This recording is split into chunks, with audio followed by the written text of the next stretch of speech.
Welcome back. Talk Sports WBCP 1580. The blessed one. And I mean blessed. Sergeant Rock, Joe Stovall. A little abbreviated show today. Feel good to be back on the air. This is probably, in recent memory, this has got to be the most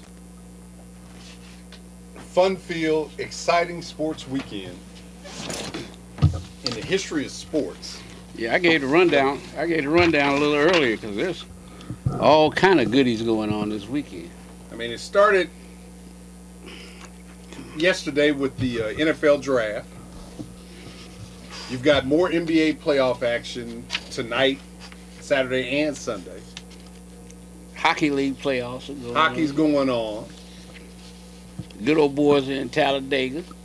Swapping paint there. Yeah. And then everything will culminate Saturday night, late Saturday night, with the fight of the century, as they're calling it.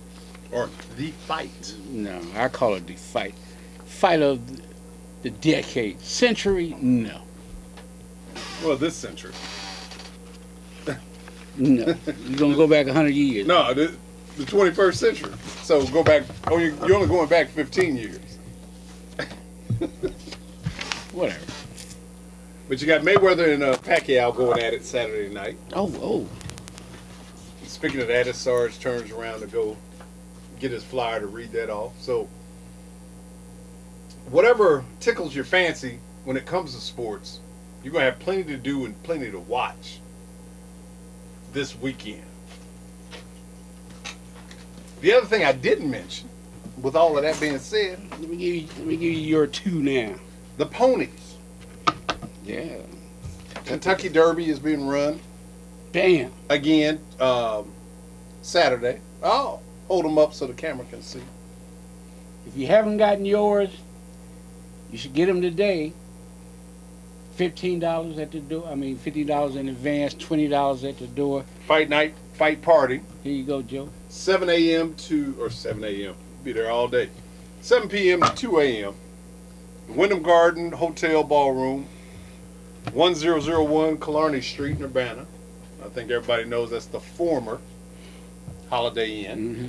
Tickets have been going fast. They were coming in here yesterday, scarping up tickets, Joe. But you know how we like to do. We like to wait to the last minute. Oh, of course, of Yeah. course. We're a gate crowd. We're not a buy in advance crowd. But like you said, things are moving along on that. Mm-hmm.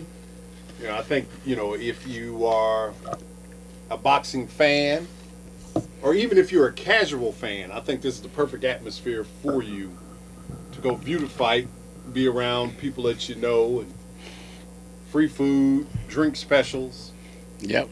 live performances, etc. So it's going to be a fun-filled evening. It's going to be entertaining, and you and I are going to judge the fight,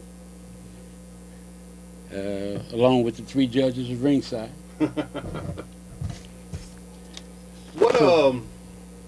What you want to start with? Because we can start with the plethora or potpourri of activities we have to talk about. Well, let's talk about the Fighting Illini baseball team. They didn't won like 18 in a row. 18 in a row, shooting for 19 either today or tomorrow.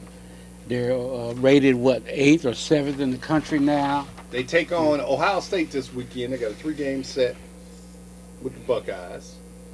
And you know what's interesting about all of this? They're only a half game up on Iowa in the standings. You win 18 games in a row. That means Iowa been winning too. Right. They definitely have. But to be 18 games in a row and only be a half game up, that shows you how competitive the Big Ten is. But the reason why this streak is phenomenal is the fact that, number one, you usually don't see this from teams who play in the North. This is the type of streak that you see from a team either in the South or a team from the West Coast, because they have the ability to play year-round. And with the baseball teams in the Big Ten, even when they have good teams, they still don't have the ability to play outdoors on a year-round basis, obviously because of the climate that we play in. So you have to tip your hat to Coach Hartlib and the rest of the Final Illini in terms of what they're doing. And they're not doing anything out of the ordinary when it comes to baseball. I think if you talk to most baseball experts, everybody talks about the same thing. Great pitching, good defense, and timely hitting. And that's what they're getting over there on the campus of the University of Illinois. And because of that, that's where the 18-0 streak has come in to play at this present moment. Yeah, they're looking good. They're looking good. Tennis team, Big Ten champions. Yeah, Brad Dancer does an excellent job. That team should be contending for a national championship. Yeah. That's a top 4 seeded team in the nation. I think they're going to be hosting the first round too. Mm-hmm. The golf team, Big Ten champions. Mike Small. One of the things you look at, whether it be Coach Hartlib, Dancer, or now we're speaking of Small, the non-revenue generating sports has some great coaches. Is that what it is? I mean, what else could it be when year after year, I just spoke about how with baseball, normally you don't see a streak like this with a northern team because you don't get to play all year. Right. You know, this is something you see from a team from the South or the West Coast. Golf is no different.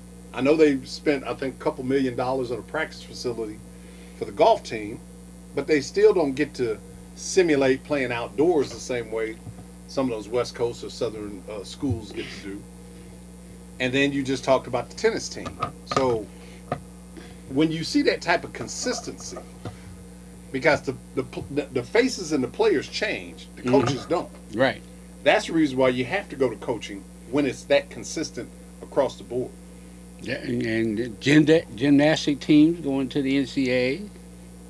Yeah, they had the men's team unfortunately had an injury in the team competition that really kind of dampened their hopes and expectations in terms of what they were going to do, in that arena. But still, all in all, like I said earlier, you have to tip your cap to all of them in terms of the work that they're doing.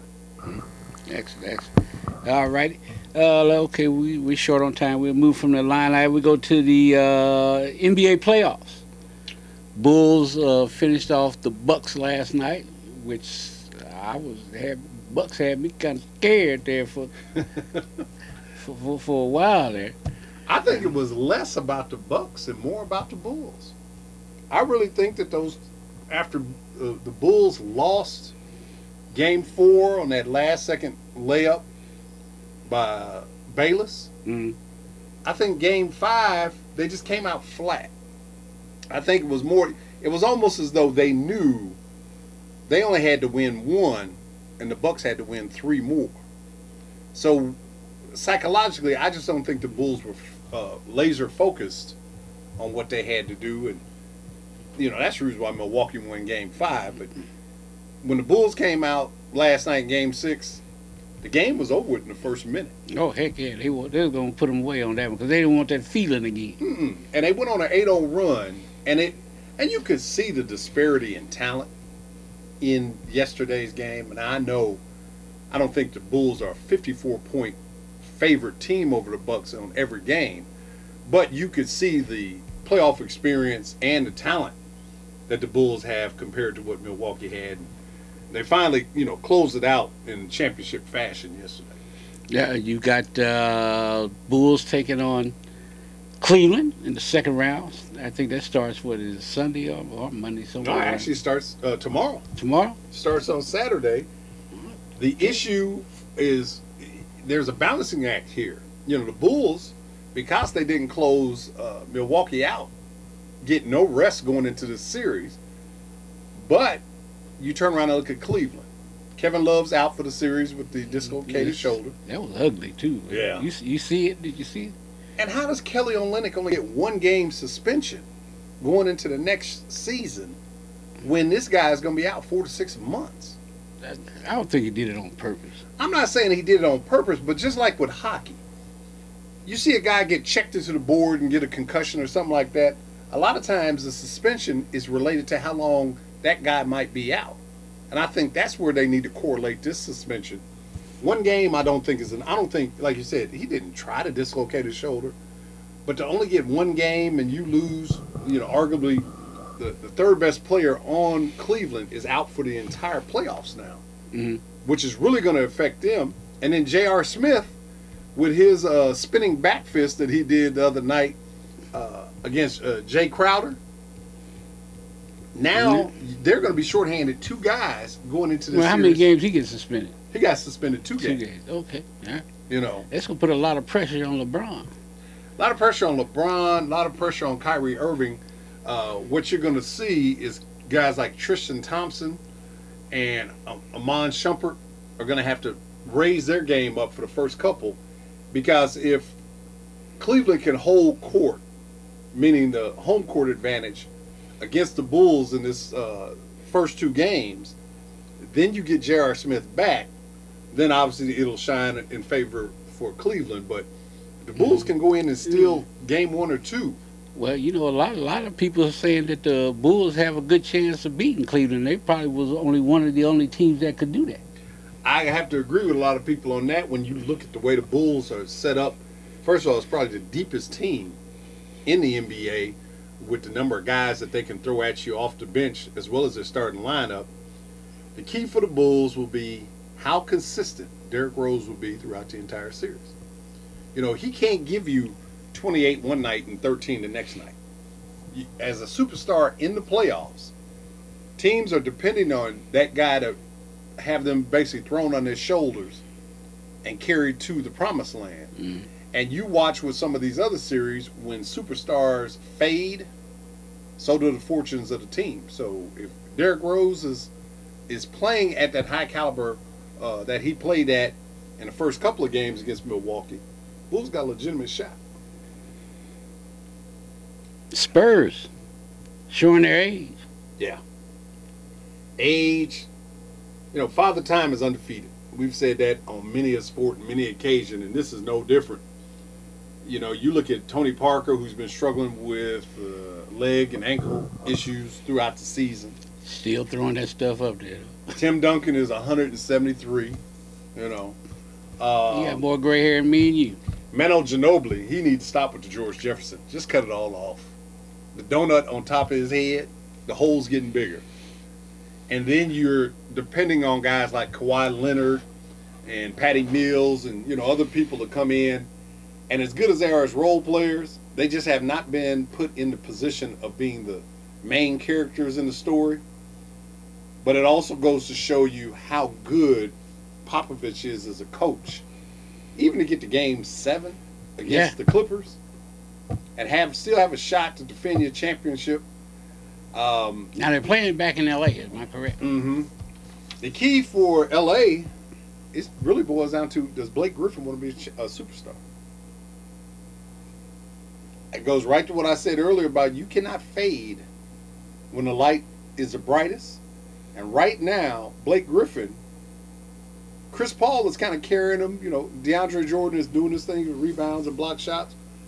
But in the fourth quarter, Blake Griffin's got to shine. Man, but you see some of the dunks that dude be doing.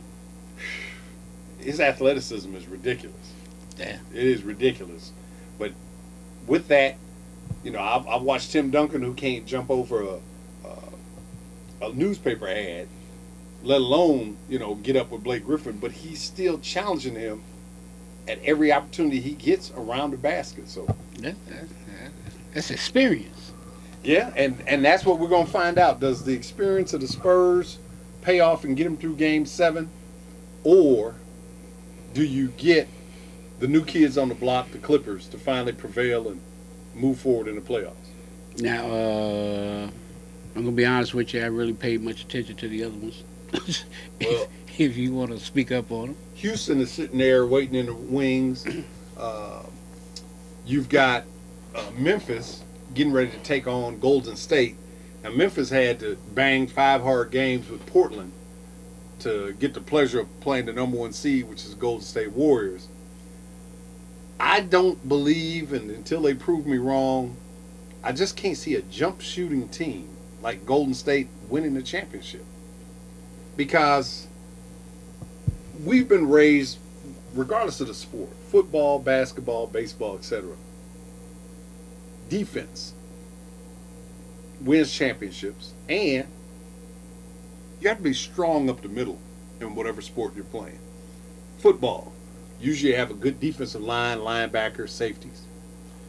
Baseball, your catcher, shortstop, second baseman, and center fielder. And now basketball, usually it's your center and power forward that kind of dictate Right. how you go. Golden State is being dictated by the fact that you've got Steph Curry jacking up some incredible threes. You know, you got Thompson, his counterpart, out there doing the same thing and every now and then getting to the basket. And then their best on-ball defender is Draymond Green, who's like kind of a freak of nature, because Draymond Green is about 6'7", so you would figure he's too short to guard guys. But like in the last series against the Pelicans, he was going battle for battle and play for play with Anthony Davis, who will probably be a league MVP in the next couple of years. So, you know, it's a strange makeup in the fact that they're great on the perimeter. Andrew Bogut is a guy in the middle, and he's really not too much of a true center in that sense. But, you know, Golden State will take on Memphis, and we'll see how that plays out. And then, like I said, Houston is sitting there waiting for the winner of the Clippers and the Spurs. Okay, that's the NBA playoffs. Man, this weekend is just going to be jumping. You got to sit on the couch with my two buddies in the remote control till about 6 o'clock. Then I got to get ready to go to the Holiday Inn. Well, excuse me. Get your The Wyndham Garden Hotel. Now you're going to have your outfit laid out on the bed. You're going to have like that Don King. Pressed out and everything. So you can come in on the red carpet? Yeah, we're going to have one. They're going to have one? I don't know. They should for you, though. Yeah, I know it. Roll it out. Red, brown, it don't matter. You should at least, if not in a limousine, a clean taxi. You should at least show up in a clean taxi. All right, man. And the guy speaking clean You English. gonna mess around, your condition gonna start up. Yeah, that's it. NASCAR, the good old boys in Talladega, one of the big tracks, Right. where they can go around there 4 wide. You know what I'm saying? So I think that's gonna be on Fox. I mean, I happen to catch the. Yeah, Now, is that Saturday night or is that Sunday? Oh, I'm not sure. But I know it's on Fox. I was gonna say I caught myself watching the race last Saturday. Okay. Entertaining. You know what? One of the things that has happened probably past 10 years, I know with Rainbow Warrior, Jeff Gordon, he's retiring this year, so that brings some, attention to NASCAR. But I think the fact that you've got a lot of young drivers, I won't say young in the fact, 20s, but you've got guys that I think the general public can now start to relate to. You see them in commercials. Yeah. And what makes it interesting is a lot of the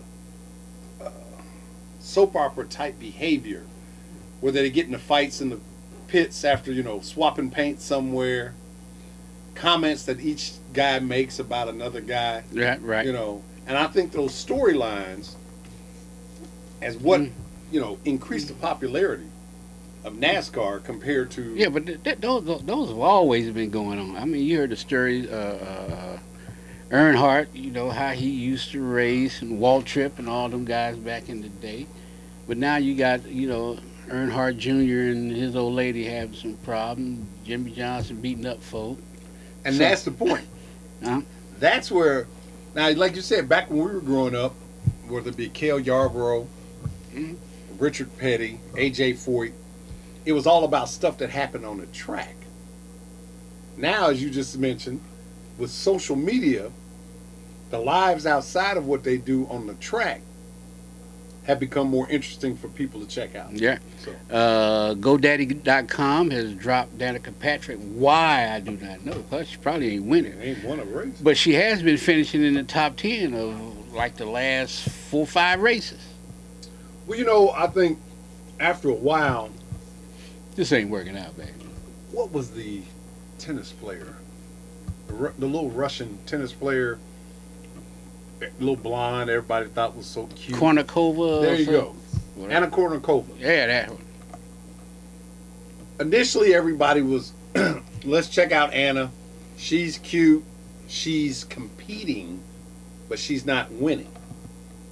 Well, after a while, sports is not just about competition. It's about W's. And if you're not winning, especially in America, I don't care who you are, people will jump off your bandwagon quick. Mm-hmm. And I think with Danica, she's not a novelty act anymore. People are saying, hey, put up or shut up. And she hasn't put up. Now you say she has finished in the top 10 in quite a few races. But until you cross that line with the checkered flag and get to pour the milk on your head and, get to spray somebody with champagne and, there you go. Degrade some other people, like everybody else gets to do, then you're not going to be in the conversation. And so I can see why GoDaddy dropped her, But, she got a lot of other tags on a racing suit, so one of them might step up because they have about 10, 15, 20 of them. Oh, yeah, sponsorship. As you said, you've got flags and tags all over your body. But have you ever noticed that when a driver does an interview, he always throws in the sponsor's name? Oh, of course. I just like thanking Domino's Pizza, Kentucky Fried Chicken. Yeah, they gave us a good car. Mountain Dew really did a good job with the paint job today. Viagra, I really like the tires are really working well from Firestone. But you never see any other athlete does that. But wouldn't you love to see sponsorship in NASCAR the same way in like football or something like that? Yeah, doing a post-game interview. I want to thank Nike for these shoes, Under Armour for, the stuff that kept me dry under my uniform. And I really want to thank Jacoby and Meyer for getting me out of that situation this weekend with my baby mama, Fantastic job, Jacoby and Meyer. Yeah, man, it's crazy. But that's the business. Yeah. How much time we got left? We're gonna skip commercial break, Joe. We just gonna roll right on through. Just keep doing it. Yep, cameraman said he'd be back at 3. Oh, okay. Not a problem. Kentucky Derby's tomorrow. I love to watch the ponies run. It gets underway. I think post time is about 5:20ish. Mm-hmm. Race time is about 4 or 5 minutes later. After that, I got the name of the horses. And it's 16? 20. 20 horses. It's the most prestigious horse race. What they say, the most exciting 2 minutes in sports. Can't argue with that.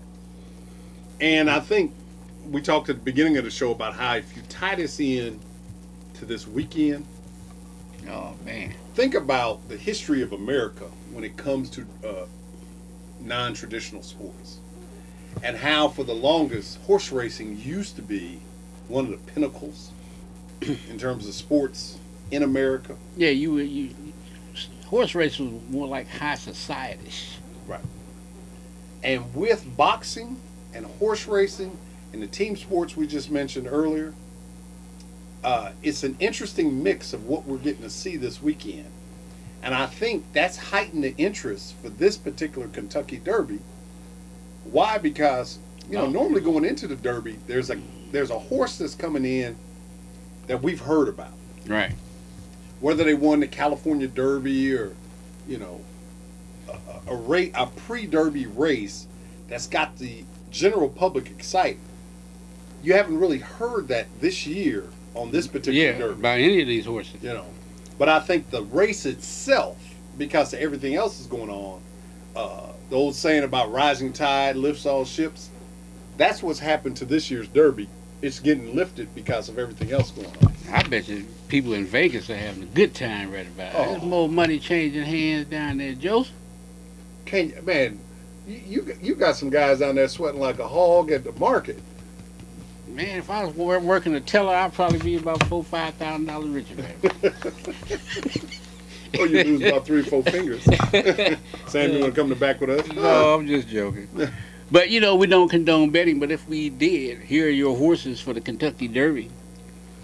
The favorite, American Pharaoh at 5-2. Dorfman 4-1. Capri Denim 8-1. Firing Line 12-1. Then you got Materiality. I don't know where they get that name from. 12-1. This next one I'm not even going to even try to pronounce. Joe, can you do that? Mabutu. That's close enough. They just pulled some letters out. Right, just threw them out there. Threw them on the table. Anyway, he's at 15-1. Frosted 15-1. Upstart 15-1.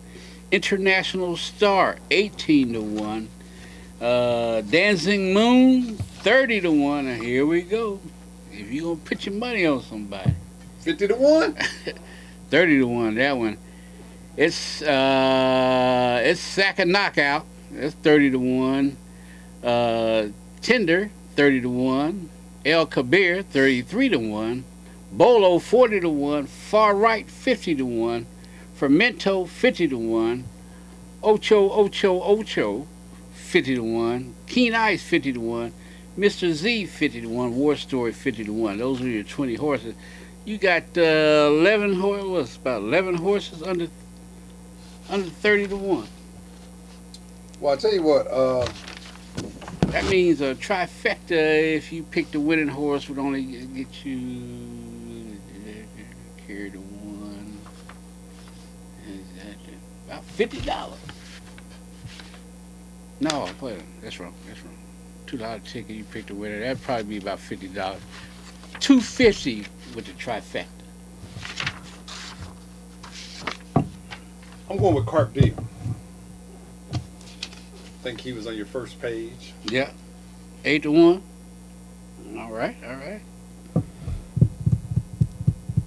Frosted. A frosted mug of Michelob, huh? Frosted. That's going to be your winner tomorrow. That's going to be the winner. So we got Carp Diem and Frosted. And as Sarge said, we don't condone betting. But if we did, Man, you better take some of them 50-1s. get on out to Jupiter's at the Crossing to the OTB. Okay, last we're going to talk about is the drafts. Day 1 was yesterday. Day 2 is the day. What starts sometime tonight, I think. 5 o'clock. 5 o'clock. They'll be standing by the phones like they were standing by the phones last night. Jameis Winston, #1 overall pick to the Tampa Bay Buccaneers, who's sticking their neck out on the chopping block and taking this gentleman, don't you think?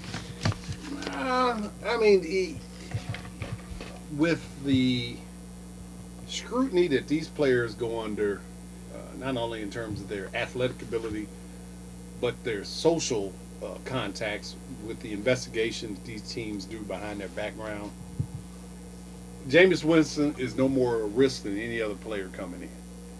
Did he make some errors in judgment at Florida State? Yeah. It's a college kid. You know, I think if you look at athletes and just college students in general, you go to college to grow and mature. And has he? Yeah. Did he make some mistakes? Yeah. But when it comes to football, and football exclusively, Jameis Winston did not lose but one football game his entire college career. That says a lot about his football character and the ability to be an alpha dog and a leader. So I don't think Tampa made a mistake at all. But, you know, you can be safe and get the, good guy in Marcus Mariota. Jameis Winston's got that it factor, that certain guys just have, and you can't coach it. And if coached the right way going forward, he could be a great one for years to come. You think he starts the first game of Tampa's? Without a doubt. #2, the Titans took Mariota. Safe pick. Obviously, Mariota, Heisman Trophy winner, prolific scorer at Oregon in terms of what they did through his career. The issue you'll find out with Mariota going to Tennessee is that he wasn't in a pro-style system. He was in that spread and that zone read Some teams implement that in the NFL, but it's not the exclusive offense. And the other thing is, which seems kind of simplistic, but it's actually a major deal. When running the offense that they run at Oregon, he never huddled up. So you never had to stand in there and look guys in the eye and tell them, I need you to catch that guy coming off the edge. You know. And so how does he do that with grown men who get paychecks?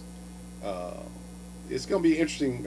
And the fact, Tennessee's just not a good team. I know Tampa was like 2-14, but Tennessee's been bad for a while. Yeah. And then you got the Jaguars with the number 3 pick. They took, let me see. Dante Fowler Jr. Mm-hmm. He's an outside linebacker. There's 2 things that you need in the NFL. Guys who can either get on the edge or guys who can get on the edge and get you. Yeah, so I think Jaguars in the first out of the first 10 picks, the only one that took someone for the defense. I take that back. Falcons also took outside linebacker. Vic Beasley from Clemson. Yep. Yeah, like I said, it's the game is being played on the edge where left tackles, quarterbacks, wide receivers, and edge rushers are the premium. Because either A, you got to be able to score, or B, I got to be able to stop you from scoring. And so that's where the value of a lot of these guys come from.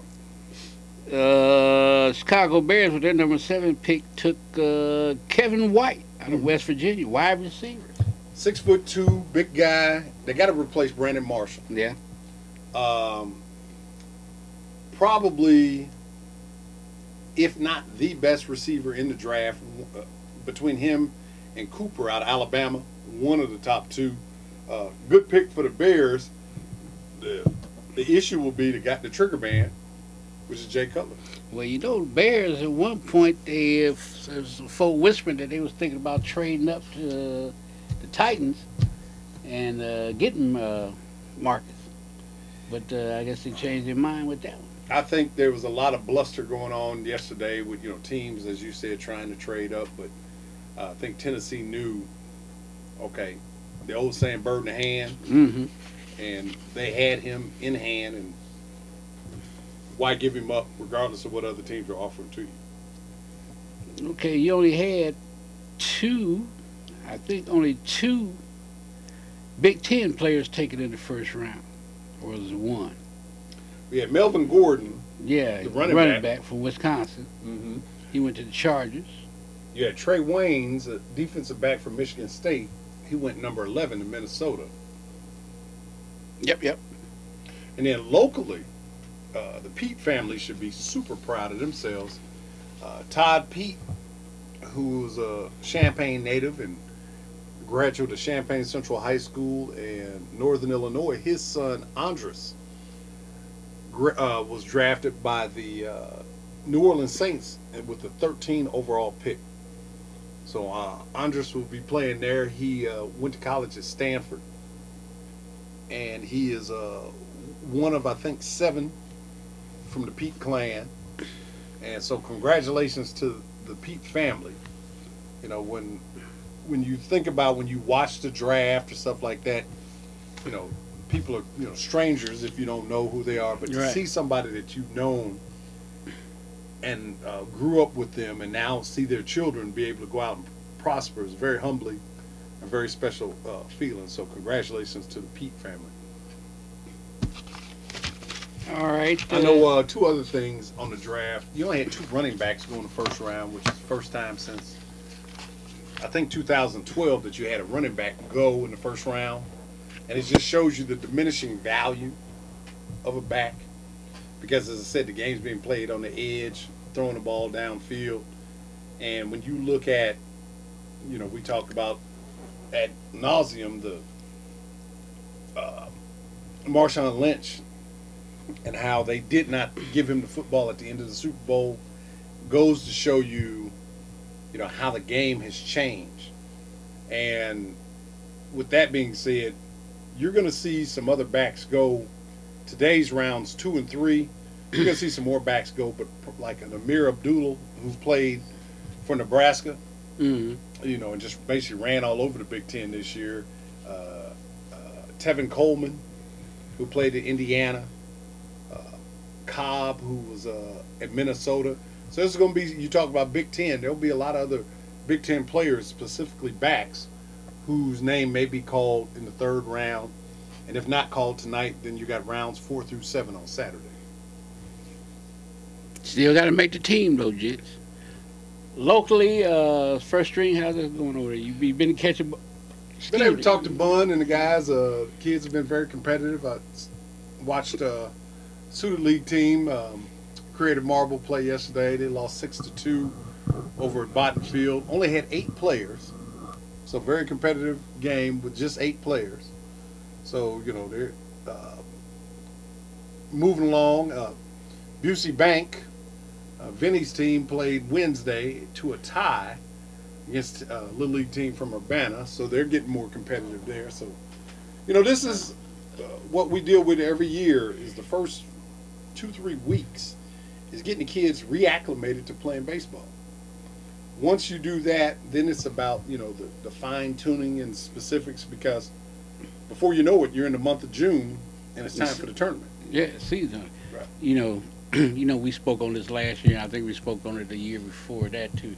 That they need to extend the season at least to the end of July, somewhere around there. The thing that just breaks my heart when you talk about Little League baseball is, first of all, the reduction of teams. Right now, I think there are only 12 teams total in Champaign-Urbana. Get out of here. And I know when you were coming up and I was coming up, there was probably 50. Yeah, well, you had about 7 leagues. You had 7, 8 leagues, and you had about 7 teams in each league. Exactly. And that's what made it so much fun, is all the guys in your neighborhood you were playing against. And we've talked about this. I don't want to beat a dead horse, but travel baseball and costs and all these other things have really destroyed America's pastime at the lowest level. That's why if you continue to volunteer, continue to keep kids out there playing Little League baseball, because this year the tournament is double elimination. Meaning you lose 2. Right. Back in the day, you won and done. And that was because there were so many teams. Right. You could play until September. But yeah, I wish they would extend the season, as you indicated, because the month of July, I know there are people out there that say, well, football starts, I think, the second week of July. But, that's the reason why I believe one of the things that has happened to our athletes is this specialization, where kids should be playing baseball in July, not football. Right. Football is a fall sport. Basketball is a winter sport. But everybody believes that, you got to play it year-round, And I see so many kids who play these sports year-round and don't amount to anything. Play all the sports. One other local thing, the Gene Ward Invitationals today out at Unit 4 Track Centennial. So I don't know if any track enthusiasts are out there, but if you like to see some sprinting and running and jumping. There's some shot putting. Right, and pole vaulting, and all that. high jumping. Guess our last subject matter, obviously, is tomorrow night, fight party. Wyndham Garden, Hotel Ballroom, 1001 Killarney in Urbana. Doors open at 7 p.m. See your name on the ticket. That's scary, ain't it? Yeah. Talk about the fight real quick. We haven't had a mega fight, those quote-unquote super fights, in a long time. I think the last one was what, Hearns and Leonard or somewhere around Hagler and Leonard in 87. We had Tyson Lewis, and I want to say, what was that, 03 or 04? But even then, Tyson was kind of a shot fighter. Yeah. By that point, Lewis was on his way out. So, but it was one of those deals. I mean, it was a great build-up, but the fight itself really wasn't that good. The fight was probably over with in the second round, and Lewis carried Tyson for a few more rounds before he finished and knocked him out. But when you go into a mega fight, the build-up a lot of times doesn't match the actual event. But I think for some reason this time we're actually going to get a good event. Because if Manny Pacquiao expects to win tomorrow night, You got to throw a lot of punches. a lot of punches, and he's got to stay there. You know, I've watched Pacquiao since he came to America in 2001. From the Philippines. And when he was at those lower weights, lightweight, etc., bunches, punches and bunches. Floyd Mayweather is probably the most, excuse me, skilled defensive boxer in modern times. But I think people have a misunderstanding of Mayweather, like, you know, oh, he runs. No, he doesn't run. He makes you miss. And when you miss, Well, he's ring savvy. yes. And he's very efficient with his punch output. You're just not going to see Floyd come out to just win it. You know. And because of that, that's what's going to make this fight very interesting, because Pacquiao knows Mayweather has a reach advantage, has a size advantage, and he has the belts. Pacquiao wants to win this fight, as you said. He's got to engage Floyd. But by engaging him, He's going to have to get inside his reach.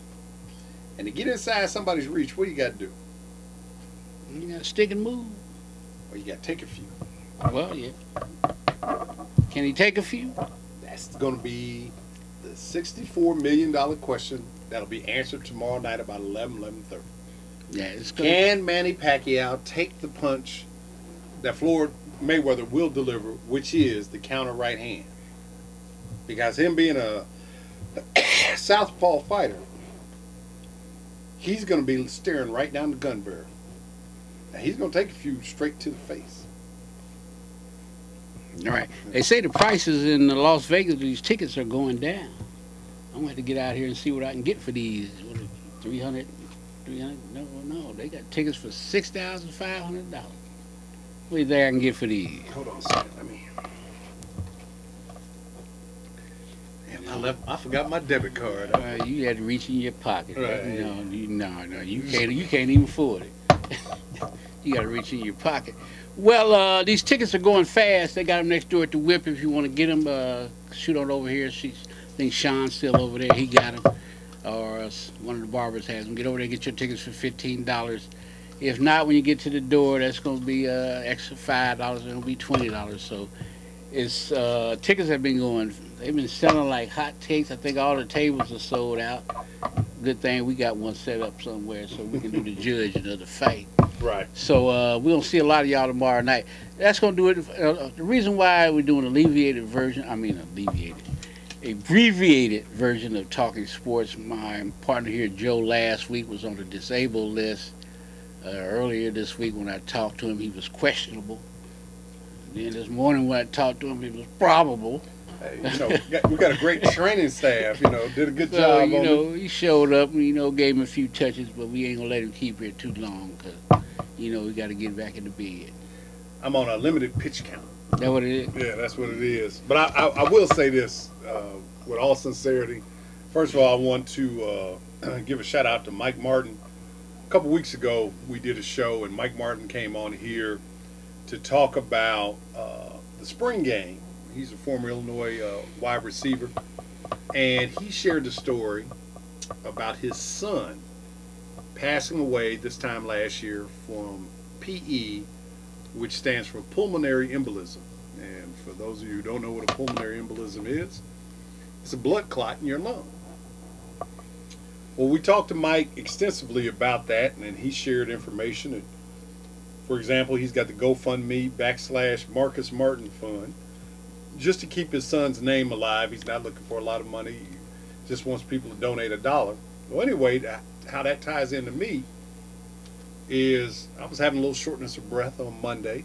That following Monday, after talking to Mike, I went to the emergency room. And lo and behold, I had a pulmonary embolism in both lungs. I was fortunate in the fact that they found it, at the time that they found it.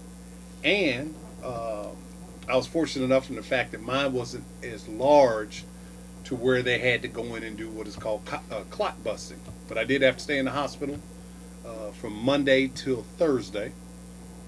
Needless to say, obviously I'm here, alive and well. So Yay. I want to thank God, first of all, first and foremost, for giving me the second opportunity. Because, you know, with Mike's story, his son didn't get a second opportunity. Also want to thank Mike for sharing that story, because I don't know if I'd have went to the hospital if I didn't talk to Mike that Friday. So, you know, as Sarge said, I'm a limited pitch count right now. You know, trying to come back. You know, don't want to throw too many pitches, but just to be back and having this conversation is a blessing. It's a good thing. And it's a great thing. And so I just want to, first of all, share that with you in listening land. I want to thank everybody who's listened over the past 11 years to Talking Sports, and highly favored. Every day above ground is a good day. I need a T-shirt that says that. Every day above ground is a good day. Is a good day. And with what that, if you work in the sewers? You get paid. But you're not above ground. But you're getting paid. Oh, okay. I'm just trying to clarify. And with that, that's going to do it for this short version of Talking Sports. We do this each and every Friday, except for a little bit longer. We'll lace them up and do it again next week. Joseph? GoFundMe / Marcus Martin Fund. And we'll see you tomorrow night. Peace.